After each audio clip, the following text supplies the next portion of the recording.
Sa huling 10 minuto ng Ligtas Challenge, si Vivory hindi nakinaya ang tensyon.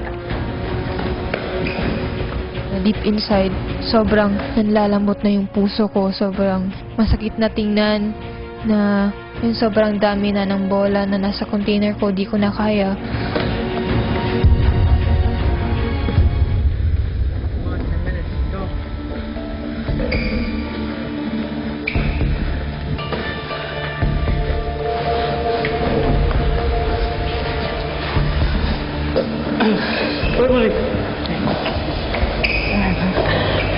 Hinayaan ko po muna kuya yung basket ko. Pinuntahan ko po kuya si Vivory kasi hindi ko po matiis na makita po siya na gano'n na umiiyak.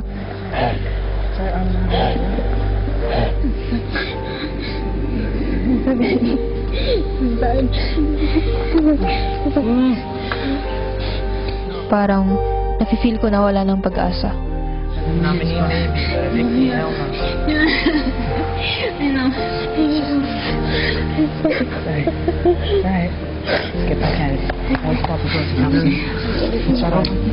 Kahit ako sa posisyon niya na halos sa lahat tumulo sa akin para masano yung bola sa kanya, masakit sobra.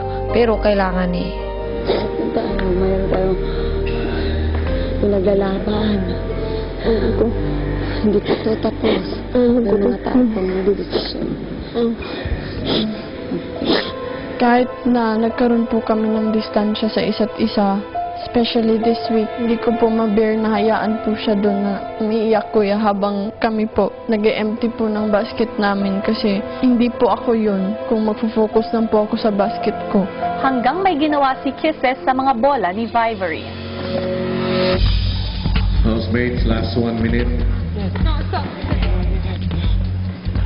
Ito na ang oras ninyo.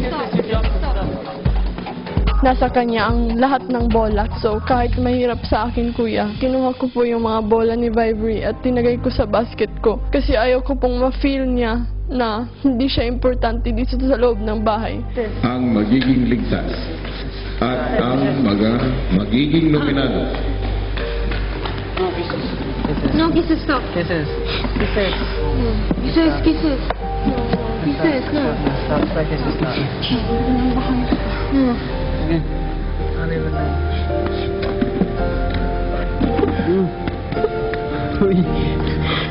Tapos na ang ligtas.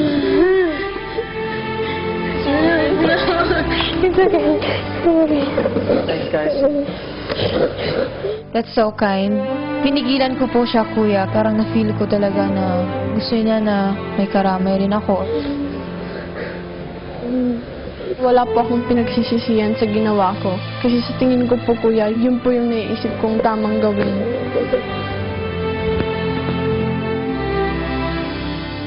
Sino ang mapapasama sa listahan ng mga nominado? Malalaman natin bukas sa Part 2 ng 7th Teen Nomination Night ng Pinoy Big Brother Lucky Season 7.